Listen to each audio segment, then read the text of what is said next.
Hi, everyone. Welcome to our Peru Inca Trail Q&A. We're just waiting for a couple more people to join.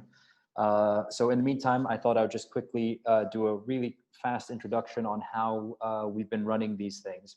So as you probably noticed, your microphones are on mute and your videos should be off, although some of you have turned those on. So what we're going to be doing is we're just going to run through a quick overview of the trip and kind of the day-to-day and how that's going to go. It'll be super brief, I promise. And then afterwards, we're going to take your questions.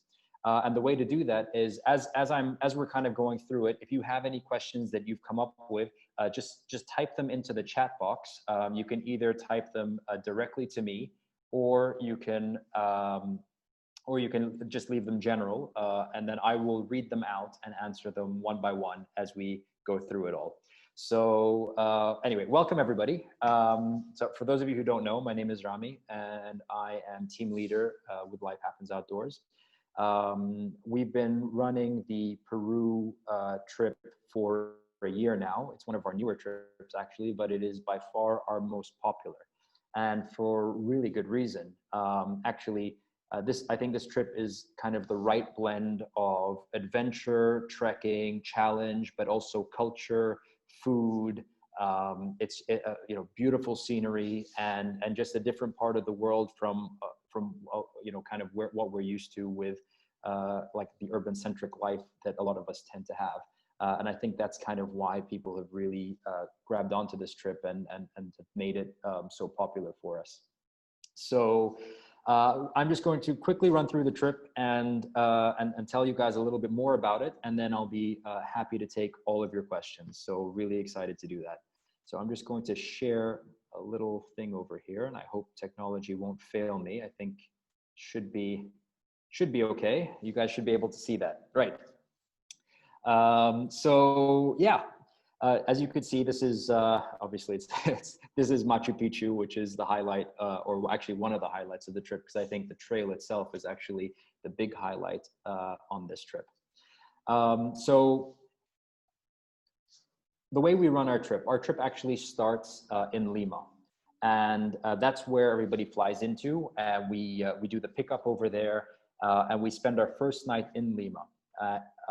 So basically, you fly in at different times, and then I'll be there personally to shuttle you guys to your accommodation, and then we'll check you in, and we have a team dinner in Lima on the first night.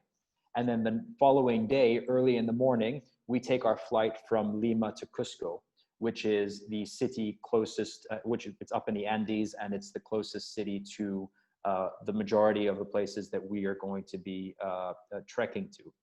And of course, Machu Picchu. Cusco itself is epic. We tend to arrive there early in the morning, so we're not going to have too much time to see it on the way out, but we will see it on the way back. And landing in Cusco is really cool because you're already landing at a pretty high altitude, almost 3,400 meters in the air. So it's a pretty cool experience to be landing at such a high altitude, especially because Lima's down on the coast. So that's pretty cool. And immediately from the airport, we actually get started. So when we're in Lima, we're going to actually dress up ready for hiking and travel ready for hiking, because when we arrive in Cusco, we're going to be going straight to the Sacred Valley, which is a really beautiful, beautiful experience. The trekking on the first day is actually very light. So we're not going to be trekking for more than 2 hours. It's just a way for us to acclimatize a little bit, visit some of the Inca villages that are in the Sacred Valley, including Ollantaytambo, which is this really beautiful, vibrant market town. And we're going to, so you can kind of get an idea of the kind of environment that we're going to be in. It's really quite stunning. And also we'll have the opportunity to have a historical tour guide with us to give us a little bit of the history while we're there as well. And also we'll have time to visit the market and do a little bit of shopping, which I know a lot of us are into. We're going to be spending the night there. So in Ollantaytambo. And then the following day, we're going to go to Rainbow Mountain. Rainbow Mountain is, of course, a highlight of the experience, and it's really one of these beautiful places. The trek isn't very difficult. It's only it's a 1-day thing. It's only 2.5 kilometers, so it's really not that far. But there is altitude involved. It gets up to 5,200 meters, which is pretty high. But it's one of those treks where we can walk really slowly, and for those of us who might be struggling a little bit with the altitude, it's also possible to get a horse or a donkey to get us up to the viewpoint. We really don't want to stress too much on, oh, you have to walk and it has to, we're not that kind of group. It's more like we're here to have fun and to enjoy ourselves and really save ourselves for the Inca Trail, because that's where the challenge really is. And these first 2 days are really for preparation. So the idea would be to get up to the viewpoint, have this wonderful view of the classic view really of Rainbow Mountain. And then we're going to trek back down and spend another night in a hotel. So up until now, we spent 3 nights in a hotel, 1 in Lima, and then 2 nights in Ollantaytambo, which would be the same hotel. And then we'll have a briefing in the evening before the next day, where we actually start the Inca Trail. So here's a little map of the Inca Trail itself, and it gives you the distance as well as the elevation. The first day is actually very, very, very tame. We have actually a long horizontal distance, but we don't have a very big vertical gain on the first day. It's only a few hundred meters. So it's actually a beautiful walk through the forest, the deeper forest. There's opportunity to pick avocado if we're lucky. So it's really and we're walking right along the river, which will actually follow our trail all the way to Machu Picchu. So first day is really we immediately on the Inca Trail. What's gorgeous about it is that we really get straight into the thick of it from the very beginning. So we'll pass a lot of settlements along the way, old settlements like the ones that you're seeing on your screen. We'll actually in the early days of the trail, so first day in particular, we'll actually pass through living villages where people are still around, and the little market spaces that they have as well, which is really nice, and that brings a different dynamic to the trek. But first day is really all about kind of getting ourselves used to the rhythm, which is quite slow. We'd like to keep a slow pace just so that we have a chance to enjoy it, but at the same time, so we don't feel a little bit uncomfortable with altitude, which is something that we always consider when we're walking in these environments. And of course, this will be our first night in a tent.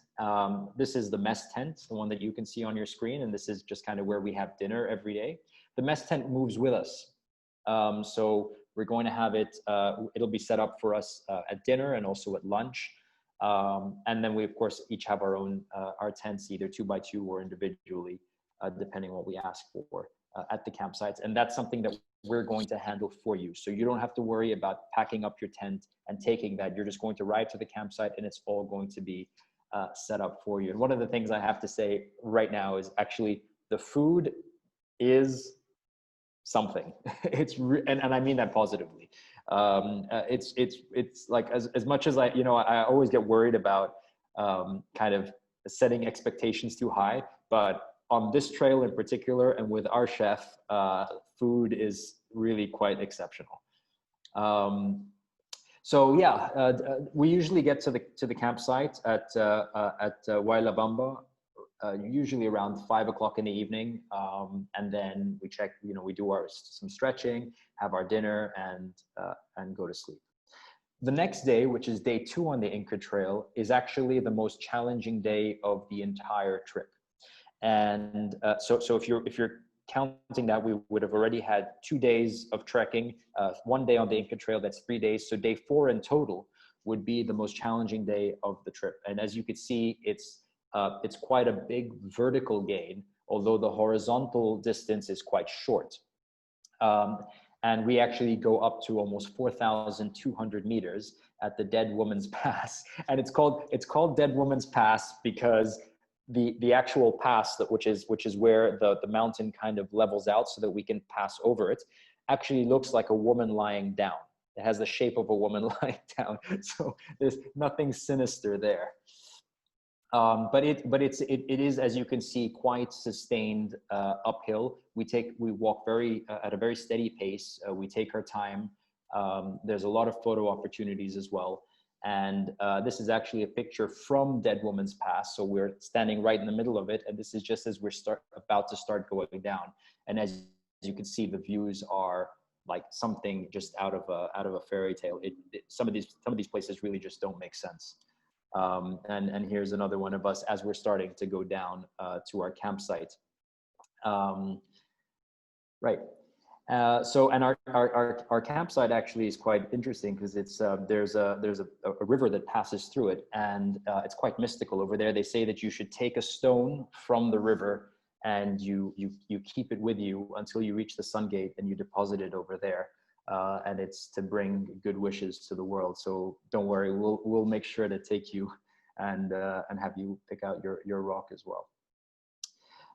So day 3 on the Inca Trail itself is it's not as challenging as day 2. But because we're staying in a high altitude environment, so we're mostly above 3,000 meters, as you can see on the map, and there's quite a bit of a horizontal distance. A lot of us will find that it's actually going to be much easier than day 2. Although had we jumped from day 1 to day 3, we would have found day 3 to be a bit more challenging. So it's the challenge level starts to go down from here. We stay in a high altitude environment for the majority of the time, but our campsite is actually way down, almost at 2,500 meters. So we would have been at 4,000 meters only 24 hours earlier, and then we're going to go way down. And this is where we actually meet up with a lot of other trekkers who are coming on there's a shorter version of the trail where people just go for one night and then they go to Machu Picchu. We're doing the full Inca Trail, which is the 3 nights. And these are some of the views that you can see looking onto the glacier, the Salcantay Glacier, and also the Veronica Glacier, which are 2 beautiful massifs that accompany us as we're trekking towards Machu Picchu. And these are just some of the beautiful, stunning, like I'm looking at these as well as I'm reminiscing a little bit and explaining this. And it's just, these pictures just don't do it justice. And by the way, all these pictures are taken by us. So, and you get to keep them at the end of your trip. So we'll have our cameras with us taking pictures unique to that trip just for you. And this is coming towards actually the end of the trail, just before our final camp before the Machu Picchu. And as you could see, as the sunset was setting, it gave this really beautiful purple glow on the mountains. And this is actually not an edited picture. This is exactly as it was. So finally, the last day is actually the shortest in terms of trekking, but the longest in terms of everything else that we do, because we actually get to Machu Picchu, and that's the highlight of the day, or actually it's the highlight of the trip, rather. So we wake up super early on this day. It's the only day where we actually try to wake up quite early. The wake up is 3 o'clock in the morning, and we try to move at 4. And the reason why we do that is because we want to get to the Inti Punku, which is the sun gate of Machu Picchu, in time to see Machu Picchu with the sunrise. And that's what makes walking the Inca Trail different from people who go to Machu Picchu as just as a day trip, where they take the train and then they take a bus and they can get right up to the entrance of Machu Picchu. What makes it unique to actually do the Inca Trail is to catch Machu Picchu from the sun gate at sunrise, which we can only do from the trail. And it's really something special. And I'll show you, so you can, here you're actually looking down from the sun gate at Machu Picchu, which is the settlement right in the middle. And Huayna Picchu, which is the famous mountain in the background, is just to the right-hand side of the settlement from where we're looking at it. And this is just a little bit of quirky fun from our group. And then, of course, we get to Machu Picchu itself, and this is where we'll have a chance to deposit our bags, and then we'll take a guided tour of Machu Picchu. And that's why I say this day is a little bit long. It's because the trekking is short, but actually exploring Machu Picchu takes its time, and it's quite gigantic. So it's really fun to do. And we also have an option for those of us who are really like still have the legs for it and are, you know, really enthusiastic, although you don't have to do this, is we can trek up to the top of Huayna Picchu, which is the mountain in the background. For those of us who'd like to do it, I'm more than happy to. And for those of us who would rather just explore the city a little bit more, and then head down to Aguas Caliente, where we're going to have lunch, that's also possible. So we're quite flexible once we get to Machu Picchu.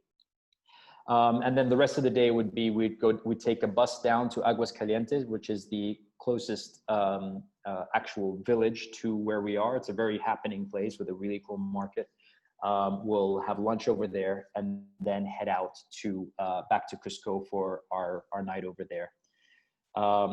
Once in the following day, we have just a morning in Cusco, so we'll have the chance to explore the market while it's open. And then we usually take a midday flight back to Lima, where we'll have an evening together, have our last dinner, which is always very sad. And it's actually the most difficult part of my job, to be honest. And from there, the next day, we'll be shuttling you guys to the airport, depending on your flights. So that's kind of an overview of the entire trip, and just so that you all have an idea. And yeah, so it's just before I get into to some of your questions, I do want to say that it's actually one of, you know, Machu Picchu is something. It really is, and seeing it at sunrise is, it quite literally takes your breath away. So if this is something that you are considering, absolutely do. And if you're worried about level, this is one of the challenge level. I would say that this is like a moderate minus in the sense that it's we do have one big challenging day, but outside of that, it's very doable. If you can walk unassisted with a light backpack, it's quite a straightforward experience. And the quality of the accommodation and the quality of the food actually make the experience that much easier. So it's definitely one that if you're a first timer, I'd recommend, and if you're an experienced trekker, I would highly recommend, only because the views are so incredible.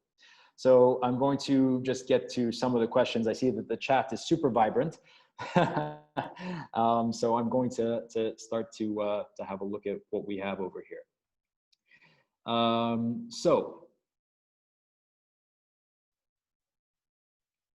Right, tips for first-time hikers, and so I'm going to address that one first.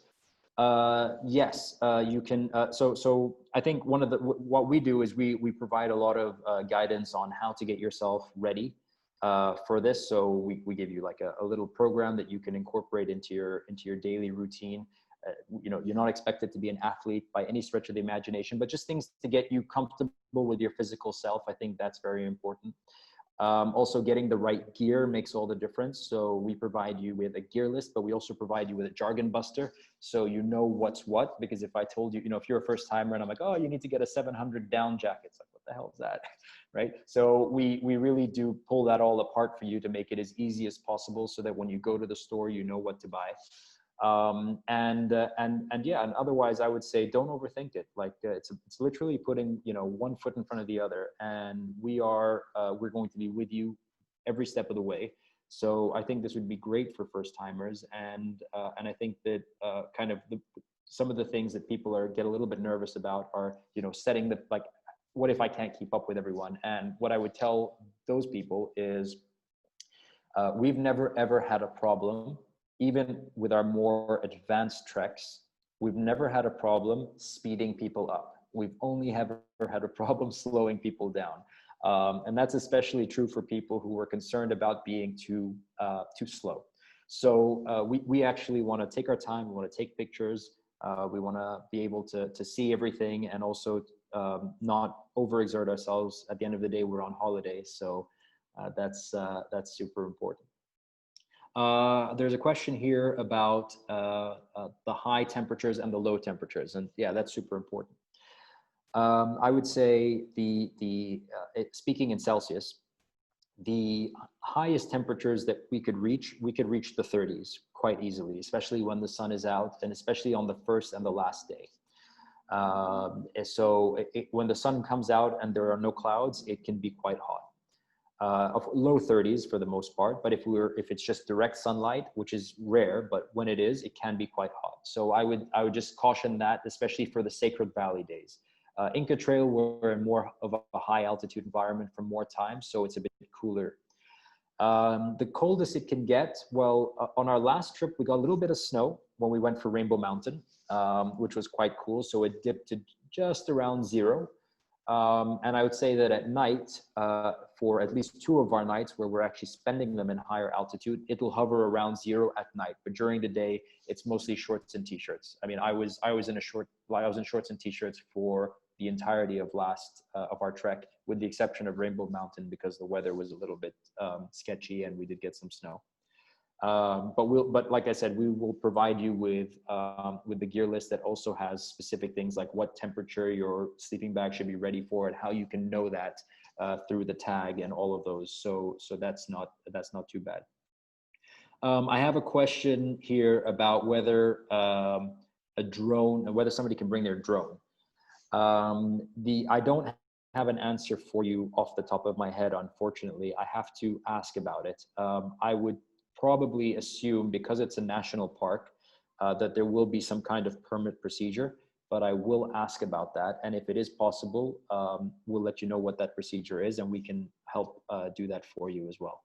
But I will have to get back to you on that. I don't have the answer, I'm afraid. There's another question here about the gear list looking a little bit long.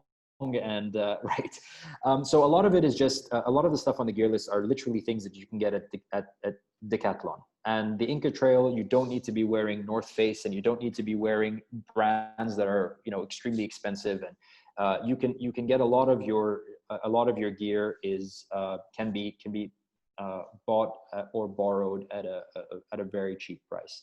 So you know, some people do prefer to have the higher end brands, and that's up to you. But like I said, for this trail, you really don't need more than what you could find at your local Decathlon, and everything on the gear list can be found over there as well. But if you are looking for brands that are a little bit that will last longer for you, or that you want to use for later, or for more technical things in the future, then we also have recommendations for those. But that's a different, you know, of course, it's a different budget. But to answer your question, the gear list looks long, but there isn't much, like there's a lot of stuff on there that you already have. You know, it's like trekking socks. Well, yeah, sports socks works as well. You know, a trekking t-shirts. Yeah, but like if you have a running t-shirt that's like a synthetic, you know, that you use at the gym, that's also perfectly fine. So, but if you're concerned about anything in particular, just do reach out to us and let us know, and we'll be very happy to advise you on that. So question about how big the group is. We cap all of our group sizes at 12. Sometimes especially for trips like this, more technical trips, the size is actually smaller. But there are some instances where somebody has already joined the trip, and then their husbands or their girlfriends or their partners or whoever it is asks to join. So we allow like a little buffer of 2 extra people, which could bring it up to 14, but we actually close bookings at 12 people. And it rarely ever exceeds, you know, maybe 13 sometimes, but because this is a popular trip, so it has happened before, which is why I'm even mentioning it. But yeah, we cap it like that, and this way we can give everybody the individual attention that we feel that you need. There's a question here about the vertical part. Is it more stairs or steep hill? It's actually both. Remember, we're trekking on the Inca Trail. So what that means is that the Incas actually built this as a trail that leads through their settlements and ultimately to Machu Picchu. And it was designed as a network for commerce as well as a pilgrimage. So there are portions of the trail in which the original Inca stairs are there, and we actually walk over those. And there are portions of it where the stairs have collapsed, or that there's another way to do it, in which we're actually going up on a regular trail. So we're going to experience both. And on that big vertical day, there are quite a few stairs. So bums of steel at the end of the trip for sure. Do we expect, there's another question here, do we expect long lines at Machu Picchu, or will things look good thanks to COVID? Okay, so I'm going to, long lines at Machu Picchu. Coming through the Sun Gate, we don't encounter that many people. There will be lines because when we check it, like, so basically as soon as we leave the camp, heading to the Sun Gate, there's a check-in over there where we have to show our permits, and so that creates a bit of a and they open at 3 o'clock, so that creates a bit of a there's a little bit of a bottleneck. But then once we get through that gate, there is a full 1.5 hours of walking, 1 to 1.5 hours of walking before we actually get to the Sun Gate. So the groups kind of split up again. And because everybody's walking at a different pace, and then we get to the Sun Gate. What you'll notice is that when we first see Machu Picchu, you're not going to see anybody there because the actual Machu Picchu would have been closed to the normal tourists who are coming in from the buses. It's only when we start to walk down that we'll start to see people kind of go in. So we get that unique opportunity of actually seeing Machu Picchu without people, and this is without what's happened with COVID. Now, because our trip is happening in almost a year's time, a little less than a year's time now, we don't believe that there's going to be we think there's going to be quite a bit of a bounce back between now and then. So I don't think that numbers may be a bit different, and I think that will be more related to kind of the situation with people able to travel. But I don't think that we're going to see a vast change in the numbers, just because Machu Picchu, the town itself, is so popular, and a lot of people, there's a lot of infrastructure that services it. So that's to answer your question. But on the trail, you hardly feel the people. We're so far apart that the place is so vast that you won't actually see people until we get to the camps. And even then, the camps are so big that we really have our own section and you don't really see many other people. So there's a question also about, is the trail managed in terms of traffic? I remember seeing something the government announced post-COVID, announced on the post-COVID reopening. Right, so the Machu Picchu, so the Inca Trail has permits. This has been the case for years now, and the permits are very, very, very strict. So basically, the reason why we always book up on our Machu Picchu trips so early is because we book up the permits very early. Because permits are specific to each person's name and they're not transferable, which means that if somebody drops out, that permit doesn't reopen again. It disappears, which I think is great, because it makes sure that first people do commit to a trip like this, but also it prevents people from it prevents overcrowding as well. So if there's just one less permit on the trail, it's actually better for the trail. Like I said before, on the Inca Trail, you don't really feel that many people. It's very well regulated in terms of numbers, and also it's designed this way for preservation purposes. So even our trekking poles have to have the little rubber bottom so that we don't actually chip away at the masonry that was done by the Incas in creating these paths. So it's very well preserved, and I think they've done a pretty good job at maintaining low numbers, which is why we work so early on doing this trip. I'm not sure if COVID has done anything to change their policy, but as far as we know, and we work directly with the authorities over there, they haven't told us anything. We haven't been made aware of that. And if there was any changes, it wouldn't apply to us until we're made aware of it. So I'll jump into, okay, regarding the daily pack, how heavy would it be? Okay, great question. Day pack should not be more than 3 to 4 kilos, and that includes your 2 liters of water. So literally it's 2 other kilos of whatever you want, dates, nuts, an extra layer, or waterproofing. Not much goes into your day pack. Everything goes into your duffel bag, and your duffel bag is sent with the porters. So it'll meet you at the different camps as we're progressing. Although when we're staying at the hotels, which are the first 3 nights of the trip and the last 2 nights of the trip, you'll always have access to your duffel bag because it'll be with us in the car or in the hotel. But for the day packs, you'll have access to whatever you put in your day pack throughout. And then once we get to the camp, you'll have access to your duffel bag so you can change or do whatever you need to do. But it's very important that you don't pack too much into your backpack, because that's usually what ruins the experience for a lot of people. So what we do is we check the bags quite strictly to make sure that they're a weight we think is appropriate for you and for the day that we have ahead of us. Okay, so somebody here is asking if somebody's wondering if their parents would also visit Machu Picchu through the easy route. Is it easy to synchronize? Well, yeah, if they're coming in, so if they're coming in from directly with the train, then it's just a matter of making sure that they visit Machu Picchu on the same day. Coming in through the Sun Gate is going to be a bit of a hassle to coordinate that. So, but, and they'll have to spend the night, and that might be uncomfortable for them. So I would suggest, we'll tell you what day we're arriving to Machu Picchu, and they can book a train from Cusco to Aguascalientes and then get in a bus. We can organize that for them as well, and make sure that you guys arrive at the same time and do the tour of Machu Picchu together. That is definitely doable. I have a question here that says, Rami, I know you'll manage the permits, but we manage the visas, right? When do we need to start the process?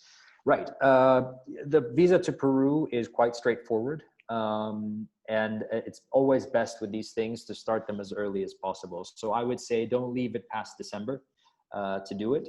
Of course, now with the situation, it's a little bit tough because people are having some, just having a little bit of trouble with the embassies opening and everything happening with COVID, although things are opening up now, but it's just taking some time. So I would say just try not to leave it till past December. Give yourself, it can take about a month to do the visa. So, and then I know that some of us are traveling or moving or whatever, and this kind of, so just try and find yourself a space of time, like a good three weeks to 1 month for those of us who need visas before, pre-approved visas, to have that done ahead of time.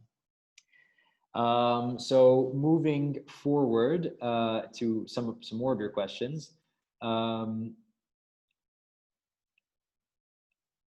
Right. So, okay. So regarding permits for the trail, when is the deadline for registration? So we do the permits as soon as we get confirmation. So the moment that somebody books a trip with us, we immediately book the permits, and the permits are first come, first served. So there is no official deadline. What we do is we try to get everything done, especially for this trip, by September. And last year, that's what we did. So we closed off on September, and literally a couple of days later, there were no more permits for the entirety of the season that we actually offer Machu Picchu. So I would say, if you're considering it, don't wait too long.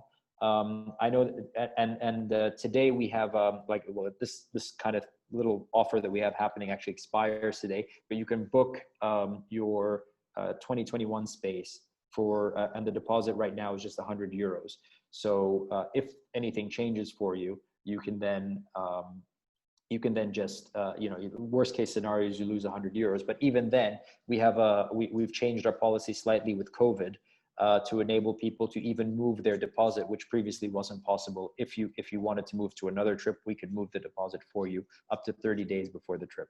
So this is just something to consider as well. Just don't wait too long if you want to do this, because a trip like this really, it's one of those that you have to plan ahead of time. Machu Picchu is a trip of a lifetime. It's not one that people can just do at the last minute, unless you live in the region, because for most of us, it's a 13 to 14 hour flight just to get to Lima. There's that. Right, and then I'm just having a look here again because there's a lot of chatter in the group. Okay, there's a question about when is the remaining balance due for a trip? So we take the remaining balance 60 days before the trip. So for Machu Picchu, that would be somewhere in April for the first trip, I think. Yes, so it'll be somewhere in April, basically, of 2021, when we actually take the full payment for the period in which we offer Machu Picchu. Nothing has to be paid before then, and if you're looking to pay in installments, if you'd rather do that than have a big lump sum, just reach out to us on info@lifehappensoutdoors.com, and we can also organize that for you. So no pressure. That's really the things, that's the stuff I don't like to talk about. Let's talk about the trail. Right, so flying all the way to Peru is a big deal. So I'm thinking of staying in Latin America a bit longer. What are the top 2 to 3 other nearby locations you would suggest to tag the trip to at that time of year?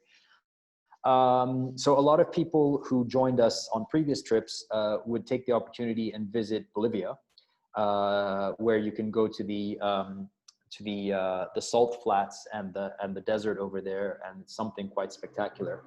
And it's also quite cheap to do that. Traveling to Bolivia is not very expensive. We'd also recommend staying in Lima and exploring. It's such a vibrant town. It's so beautiful. The food there is just out of this world, and there's so much to do. It's a town on the coast. It's a very happening place. You can take up surfing. You can do paragliding. It's just really spectacular. So also exploring Lima, exploring Cusco as well, if you want to spend a little bit more time there. These are really beautiful places to visit. I'd also recommend taking a flight over to Ecuador. Although the situation right now is a little bit sketchy, but hopefully between now and next year, things will change, because they've just been having some political problems over there. But it's also quite spectacular. They have these gigantic volcanoes, and it's a very short flight. So, I mean, those are the things that are in the immediate vicinity. But if you want to go further afield, Latin America is quite gigantic. We have a tendency of thinking, oh, I'm already there, so I'll just fly, to Argentina. So it's like a 7-hour flight in and of itself. So yeah, like immediately around, I would say Bolivia, Ecuador are really, really fun places to visit. Question is whether Rita, who is my partner, is going to be joining. She's my partner in Life Happens Outdoors, and she's also my fiance. And yes, this is one of her favorites, and she never misses it. So she's definitely going to be there helping me out, but also enjoying it for herself, because she really loves coming on this trail. So yes, you will see her. Regarding food, will it cater for all dietary requirements? Well, yes, it will, but you have to let us know ahead of time what your dietary requirements are. When you book, we send you out kind of an info pack email with all the details. And one of the things that we ask is if you have any dietary restrictions, because we have to plan ahead. We actually carry our food. My staff that work with us, they carry the food for us to the different stages, and so it wouldn't be possible for us to arrange things at the last minute. Of course, when we're having food at the restaurants, it's either a buffet or a la carte, and in that instance, it's open to whatever you choose, and there are always options for. And if you're, I hope that you guys eat fish, because you can't come to Peru and not eat ceviche. Okay, I know, no offense to my vegan friends and vegetarian friends, but if ceviche over there is something very special. But yes, all dietary requirements will be catered to. Then we've got a question over here, which is sorry, there's like a lot of stuff happening here on the chat. Okay, so there's a question here that says, would you share tips on the level of exercise we need to do in the last few months before the trail so we're prepared? Yes. Look, when it, one of the when it comes to any kind of trekking, there's no one size fits all. The aim is to be comfortable. It isn't to be an athlete. It isn't to you know, it isn't for some of us, it might be like a good way to get ourselves into an active lifestyle and a great motivation because we're doing this. And that's absolutely wonderful. But I don't want physical exercise to be something that becomes a chore and a burden. So what I would say is, if you do exercise 2 to 3 times a week, or maybe 4, incorporate it into your lifestyle in a way that is sustainable. So don't just think of it as, okay, what do I need to be able to run like X, this long and this fast and whatever, and then at the tail end of this just stop doing anything because the experience is over. No, maybe take this as an opportunity to look at lifestyle changes or lifestyle choices and kind of incorporate small things into your lifestyle that would make you feel more comfortable with yourself and your own abilities. I'm a big fan of isometric exercises, which are basically static holds. Like I like plank, which is something that I really enjoy. And I think as well, now that this question has come up, one of the big mistakes that happen with these trips is people kind of tend to focus on like legs and arms and stuff. And really the thing that you need to work on more than anything, if you want to feel comfortable, is your core. The stronger your core, the less likely you're going to get the one thing that really annoys every trekker, and that's back pain, right? So with a strong core, you protect your back, and with a protected back, you can really go the distance no matter how strong or weak your legs are. It really is usually the back that fails us. So I would say focus on your core. Planks are a great way to build on that. You want to feel strong. You don't want to. It doesn't have to look strong, but it just has to feel strong, right? And core is doing planks is a great way to do that. But other things you could do are like static lunges, static what's the word I'm looking? Squats, where you sit into a squatting position, you hold it for a little while. It doesn't put any stress on the joints because you're not bending, right? You're just sitting in one place for a little while. Long walks are always really good. If you have access to hiking trails nearby, that's a great idea as well. One piece of advice I would give is if you're buying trekking shoes for the first time, in that last month leading up to our trip, wear them and take them for a walk, even if it's on the treadmill. For those of us who are living in hot places where we can't get outside, you could just wear them on the treadmill or take them for a trek somewhere and just wear them in, because that's also a bit annoying, is that you'll get blisters if you're wearing it for the first time. So better get the blisters ahead of time and let those boots kind of break into your feet. I think that would be the best advice in the lead up to the trip. So I've got a question here from Lama, which is, what's the minimum and maximum hiking hours per day? Okay, I'm never a fan of giving time. And I'm sure most of you who've been with me know that already. And I think Lama is actually asking this to tease me. But yeah, so I think with time, we generally have to consider that every day is like a full day. And what I mean by that is we will kind of try to move at around 8:30, 9 o'clock. We'll have our day of trekking, have lunch around 11:30, 12 midday, and then have a little bit more trekking, try to be at the camp around 3 to 4 in the afternoon, depending on the day. Not every day is like that. Actually, most days are, I would say 2 days are full days.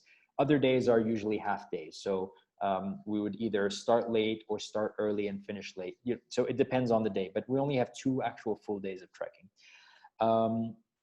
I would, if I were, the thing about giving time is that if we say that we have 1 hour left, right? And then in that space, at walking at a certain pace, and then within 15 minutes, we stopped because somebody needs to use the bathroom, and then somebody had to tie their shoelace, and then so what happens is that time gets expanded, and always stop to take pictures as well, because there's an epic sunset or an epic view or something like So time is very malleable in this sense, and using that as the indicator of what we still have left to do is never accurate. And then we like when we're people who lead on treks are notorious for being told that they always lie. The truth is that it's not lying. It's just that we it's an educated guess, but we can't guess for everything. So what I would say is we have the distance that we try to cover is usually around 5 to 8 kilometers per day, with the exception of one day in which it's a little bit longer than that. The vertical gain on each day is usually less than 500 meters so that's the elevation that will go up. It's less than 500 meters with the exception of day 2 on the Inca Trail, which we already talked about. That's which will be a little bit over 1,000 meters, but we'd be walking very slow on that day. And just expect to have a full day of slow-paced trekking that includes stopping for lunch, stopping for snacks, taking pictures. And that's kind of how the mindset that we should be in when coming at this.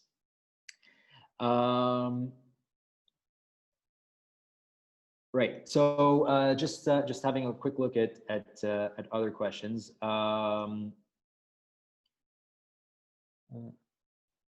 Okay. This is a fantastic question. So somebody said, I never pooped in nature. What's going to happen? What am I going to do? Right. Great. So as a starter, there are toilet facilities throughout the Inca Trail. Okay. And at our campsites, there are toilet facilities, and they flush. For anybody who's done most trails, they'll be familiar with toilet facilities at campsites being a hole in the floor. No, these are flushing, like full serviced. So unfortunately, you're not going to be needing to poop in nature for the first time on this trip. For the majority of the trip as well, as you know, between Lima and Cusco and Ollantaytambo, we'll be staying in a hotel the entire time. So of course you'll have your own private bathroom. On the trails, there are toilets along the way on the trail itself, and there are toilets at the campsites, and the toilets also have showers, believe it or not. So we will have access to that. Of course, the showers are not warm. It's the temperature of, and it can be quite cold. I don't recommend them, but they are available for those of us who do want to do that. Peeing is a different thing because peeing happens a little bit more often. So it's likely that you may have to find a little tree and leave your deposit in nature. But don't worry, we'll all be very supportive, and if you need us to make water sounds or sing or whatever, we're happy to do that. Whatever makes you comfortable. Right. So looking at the remaining questions that we have. Right. Okay. So I think for the most part we've answered most of the questions. So I am really excited that we've managed to have this chat together. I will give an opportunity for a couple more minutes. If there are any other questions, you can just shoot them over. If you have them now, that's great. But if not, feel free to reach out to us on info@lifehappensoutdoors.com, and we are always around and available to answer any questions that you may have. I just found out that Bernard, who was asking about the drone earlier, sent me a message saying that, or on the chat group saying that drones are not permitted on the Inca Trail. So thank you for answering that question. I actually didn't know. In any case, I'll get some clarification on that and see if there are any permits or exceptions that can be made. Outside of that, guys, thank you so much for joining us today. It's such a pleasure to have you all, and it's really Machu Picchu is one of those trips. I mean, really don't overthink it. It's a very moderate challenge. It's something that it's very doable. The way that we do it as well, it's quite comfortable. And we're with you every step of the way, and we're happy to help and recommend. And we will open up a WhatsApp group as well for people who join, and we can continue this conversation there as well. So really do feel free to reach out to me at any time, and it's my pleasure. Thank you guys so much for being here, and yeah, hope to see you all on the trails super soon. Have a great one.